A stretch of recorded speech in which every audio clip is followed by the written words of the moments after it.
我哋咧嗱，我上一次咧就真係去咗一間即係賣碳酸石嘅鋪頭啦，咁啊非常之正統啦，或者係即係形容為好市正啦。今日咧，我覺得我哋好似去咗呢個南美交易咁樣，我唔敢講嗰兩個字啊，大佬，因為頭先我哋門口咧係有一大堆人圍住我哋啦，跟住仲要入咗嚟呢間房，跟住佢再喺個夾萬度拎呢啲碳酸石出嚟嘅，所以咧。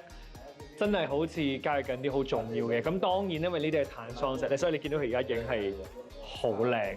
我之前睇嘅碳酸石都係雙手戒指啊、耳環啊、頸鏈啊呢啲啦，但係而家係成粒原石喺我面前，即係未想象過有一日係可以好似即係做緊啲大茶飯咁樣去買碳酸石。係啦，我今日個碌同佢碌係咪好襯啊？我哋幾驚佢喺櫃桶攞支槍出嚟啊，大佬！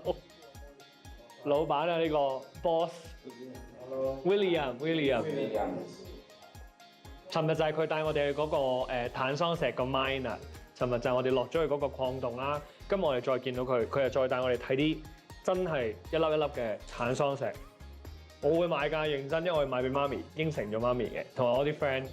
碳酸石點樣分靚同埋唔靚呢？簡單嚟講，色澤越深代表越稀有，大概唔使1萬蚊咧就有1卡啦。淺色咧就易揾好多，所以價值咧就唔係好高嘅啫。最平其實200零蚊港紙咧都買到一條手鏈嘅。咁真同埋仿製嘅分別就梗係要拎上手，由溫度講起啦。天然嘅碳酸石咧有種冰涼嘅感覺，人工仿製咧就有少少微微溫熱感嘅。雖然聽落去好似即係唔使1萬蚊就有1卡。唔係好貴啦，但係碳酸石絕對有佢嘅市場價值嘅，只會越嚟越貴，因為開採都係得咁多啦，同埋淨喺碳酸尼亞呢度有。咁如果之後咧更多人知道碳酸石之後，肯定個價格就會越嚟越高啦。咁所以我先買定少少放喺屋企先，做下存貨都好。Oh my god！哇！OK，let me change。嗱，我呢條咧珠耳繩嚟嘅啫，平嘢嚟嘅。而家有條新嘅碳酸石啦，喺我個身上面，其實我真係會買嘅陣間。Looks good。佢俾埋佢隻戒指我試喎。同樣咁靚仔啊！而家幾靚啊！真係。其實我本身係中意藍色，我超中意藍色嘅，咁所以咧，我係覺得我係襯藍色嘅。但係我覺得呢個就太浮誇啦。我諗我會買耳環咯。快啲除翻個戒指同埋鏈俾佢，驚我唔記得間咧行咗出去咧就已經砰咁冇咗我個人啦！佢而家攞晒全家之寶出嚟俾我睇，呢個咧就450蚊美金1卡，咁唔係好貴啫喎！即係頭先我哋900幾蚊1卡嘛，最 top tier 嗰啲，呢個即係一半咧，即係中價咯。450乘7.8再乘7.38。哦，呢個就25,903蚊，係咪唔買嘢唔走得㗎？大佬啦，點算啊？呢個係直接喺嗰個礦場拎出嚟，佢話完全冇加工 ，no any other edits。Nobody is touching。直接喺礦場拎出嚟就係咁啦。咁當然個托唔包啦，但係佢個形狀本身已經好靚，冇加工過，任何加工都冇做過。哦，these are tanzanites。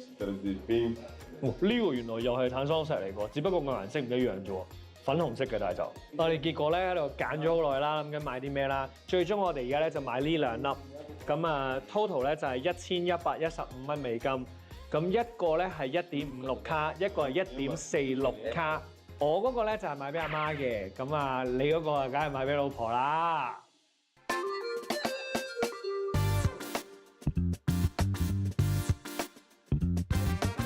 啱啱食完午餐，咁啊，梗係行下街消化下啦。咁啊，而家行翻一個靚少少嘅，其實都係差唔多，我覺得靚少少嘅 market 啦。咁我哋而家睇下有啲咩買先。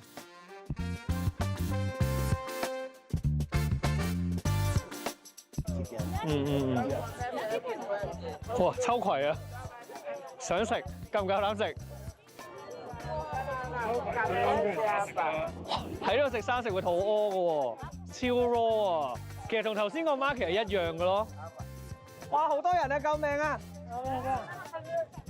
條友跟我講嘢喎，頭先我講救命啊，佢又跟我講救命。我話如果喺呢度咧影相咧，因為好地啦，張 IG 相一定好爆。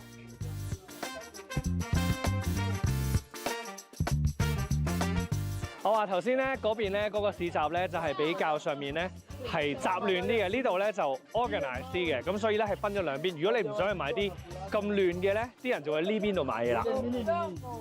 This is the What's it？ clay that the women chew. 哦，佢而家同我介紹緊呢樣嘢咧，應該會衝擊大家嘅想法啦。呢一個咧係嗰啲泥啊，就係啲大咗肚嘅女人會食嘅嘢。咁你就會覺得點解咁奇怪咧？啲大咗肚嘅女士要食呢啲泥咧，因為用嚟補充鐵質嘅，入邊有好多嘅鐵質啦。其實即係鐵丸咯，但係我諗應該冇人喺香港會食呢啲泥，似紅毛泥嘅。佢仲要話唔使煮嘅，就咁咬嚟照嘅啫。頭先咧，我哋啱啱就行完呢個 market 啦。其實第一個同呢個差唔多嘅啫，都係啲市民會買嘅嘢啦，日常生活要買嘅嘢啦。咁啊，都幾貼地嘅，即係再市集啲嘅，有啲似女人街加街市 mix 埋，但係60、70年代嘅香港，我冇經歷過，但係幾得意。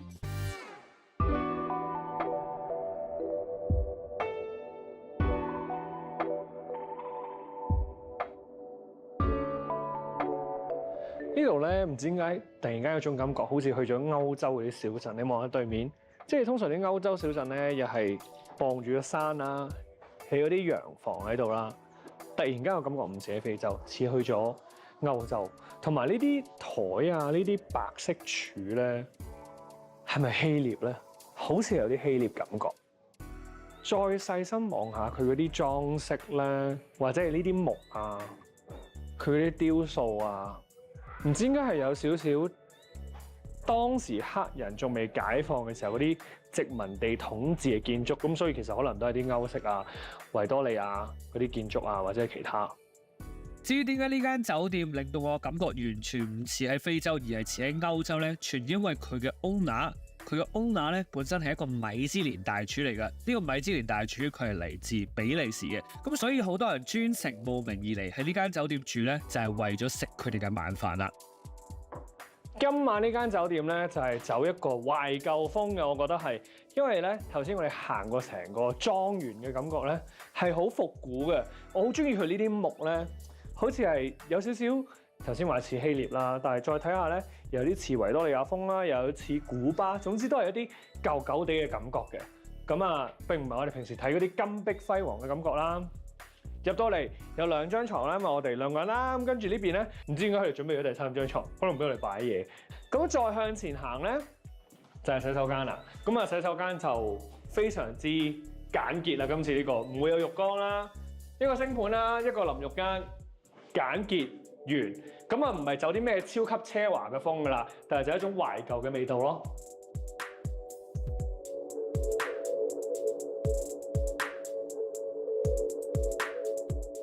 今晚呢一餐咧，我哋就嚟到呢間酒店嘅餐廳啦。搖身一變咧，因為突然間變到好暗啦，個感覺咧就更似去咗歐洲啦，甚至有少少好似去咗希臘嘅感覺啦。頭先咧就同晏晝我哋見到嗰個酒店嘅 owner 傾偈，原來咧佢係米芝蓮嘅廚嚟嘅。咁所以點解我哋今晚呢一餐啲嘢食咧都幾好食嘅？頭先個湯咧係一個紅菜頭湯啦，嗰個 size 咧細細地，完全就係平時食米芝蓮餐廳嘅的式感覺。我唔客氣，試下呢一個沙律先。今日食嘅所有嘢咧，都令我覺得自己唔似身處喺非洲，似喺歐洲。嚟到非洲咧，我就真係未試過食魚嘅，除咗南非。因為喺坦桑尼亞咧，我哋嚟呢度 Arusha 啦，基本上佢係冇一啲魚獲嘅，就算佢有咧，可能都係喺三蘭港啦，即係我哋之前轉機嘅地方咧運過嚟。但係始終魚我唔敢食咯，因為喺非洲，所以我之前都係食雞啊、食牛啊、食豬啊、食羊。但係佢今日咧話到明係米芝蓮廚嘛，梗係要試下啲魚啦。我諗佢啲魚應該係唔係本地嘅，即係可能係入口嘅。好食喎！佢咧食落嘅質地係腍腍地，我估應該係鱸魚嚟嘅。而佢個醬咧，好似我哋食緊嗰啲叫咩咧？番茄醬啦，但係佢亦都有少少似食嗰啲咧新加坡魔鬼魚上面嗰啲酸酸地、辣辣地嘅醬。